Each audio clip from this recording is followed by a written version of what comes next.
Municipal ఎన్నికలలో 42% రిజర్వేషన్లు అమలు చేయకుండా జరిగేటువంటి మున్సిపల్ ఎన్నికలను తక్షణమే నిలిపివేయాలని, 42% రిజర్వేషన్లు అమలు చేసిన తర్వాతనే మున్సిపల్ ఎన్నికలైనా ఏ ఎన్నికలైనా నిర్వహించాలనే ప్రధాన డిమాండ్ తోటి బీసీ జేఏసీ ఆధ్వర్యంలోని తెలంగాణ రాష్ట్ర వ్యాప్తంగా అన్ని జిల్లా మండల నియోజకవర్గ కేంద్రాల్లో నిరసన కార్యక్రమాలు చేయాలని చెప్పి పిలుపునివ్వడం జరిగింది.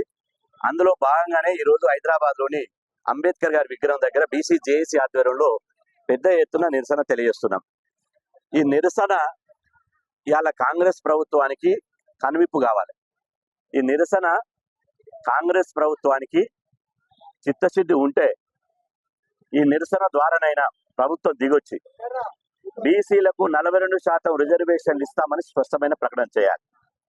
లేకపోతే అది నెహ్రూ కాంగ్రెస్ అయినా నేడు రాహుల్ కాంగ్రెస్ అయినా వీళ్ళు ఖచ్చితంగా కుక్కతోక వంకర అన్నట్టు ఈ కాంగ్రెస్ అనేది బీసీలకు ద్రోహం చేస్తుంది, బీసీలను మోసం చేస్తుంది, బీసీలను దగా చేస్తుంది అని చెప్పి ఇవాళ బీసీ సమాజం నమ్మేటువంటి పరిస్థితి వచ్చింది. ఈరోజు మేము అడుగుతున్నాం, గ్రామ పంచాయతీ ఎన్నికలు పెట్టిన సందర్భంగా మాకు కేంద్రం నుంచి నిధులు రాలేదు, అదేవిధంగా కోర్టు మా మెడ మీద కత్తి పెట్టిందని సన్నాయి నొక్కింది. మరి మున్సిపల్ ఎన్నికలకు ఏ కోర్టు తీర్పులు ఉన్నాయి? మున్సిపల్ ఎన్నికలకు ఏ కేంద్ర నిధులు ఉన్నాయి? 42% రిజర్వేషన్లు పెంచకుండా మిమ్మల్ని మున్సిపల్ ఎన్నికలు పెట్టమని ఎవరు డిమాండ్ చేశాడు? ఇవాళ కావలసి కూడబట్టుకొని ఇవాళ మీరు బరాబర్ బీసీలను దగా చేయడానికి, మోసం చేయడానికి మాత్రమే మున్సిపల్ ఎన్నికలతో బీసీలకు గొంతు కోయడానికి ముందుకొచ్చారు. నిన్న మేడారంలో కేబినెట్ సమావేశం జరిగింది. కేబినెట్ సమావేశం జరిగిన సందర్భంగా రేవంత్ రెడ్డి గారు మాట్లాడుతూ చరిత్రలో ఒక బహుజన దేవతల వద్ద, వన దేవతల వద్ద ఎప్పుడు కూడా కేబినెట్ సమావేశం జరగలేదు అన్నాడు. నేను అంటున్నా, మేడారంలో జరిగినటువంటి కేబినెట్ సమావేశం వల్ల బీసీ ఎస్సీ ఎస్టీ మైనార్టీ సమాజానికి ఏమన్నా ఉపయోగం జరిగిందా?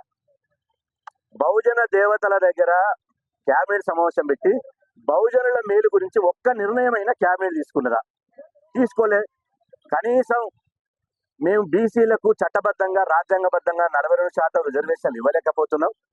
బీసీ సమాజం మమ్మల్ని క్షమించండి, మా ప్రయత్నం మేము చేసినాం కానీ అది కేంద్ర ప్రభుత్వం వల్ల కావడం లేదు.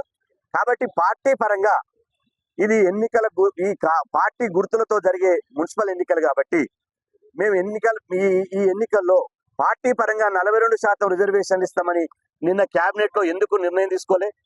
బీసీ రిజర్వేషన్లకు జరుగుతున్నటువంటి అన్యాయం మీద క్యాబినెట్ లో ఎందుకు చర్చించలే? బీసీ మంత్రులు ఎక్కడ పోయారు? మీకు నిజంగా బీసీ మంత్రులు 42% రిజర్వేషన్లు తీసుకురాలేకపోతే రాజీనామా చేయండి. రాజీనామా చేస్తే బీసీ సమాజం మిమ్మల్ని ఇలా హత్తుకుంటది, బీసీ సమాజం మిమ్మల్ని గుండెలో పెట్టుకుంటది. 42% రిజర్వేషన్లు ఇవ్వకుండా ఎన్ని రోజులు మోసం చేస్తారు, ఎన్ని రోజులు దగా చేస్తారు?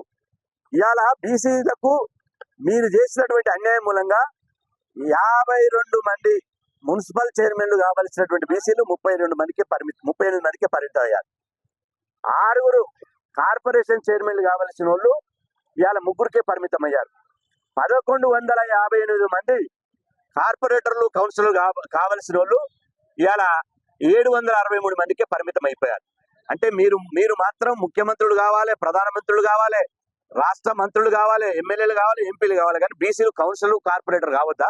అందుకోసమే సమర బేరి మోగించడానికే ఈ ధర్నా కార్యక్రమం పెట్టినాం.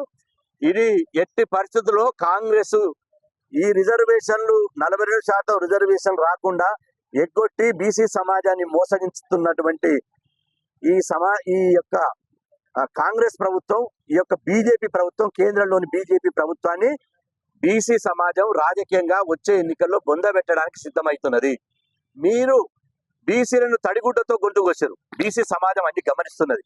బిడ్డ, ఇలా అడగాల్సిన వాడేం అడగడు, చేయాలి ఎందుకు అడగడం లేదు? BRS, BJP, KCR, KTR BRS నుంచి, కిషన్ రెడ్డి, అదేవిధంగా రామచంద్రరావు గారు ఎందుకు రాష్ట్ర ప్రభుత్వాన్ని అడగడం లేదు?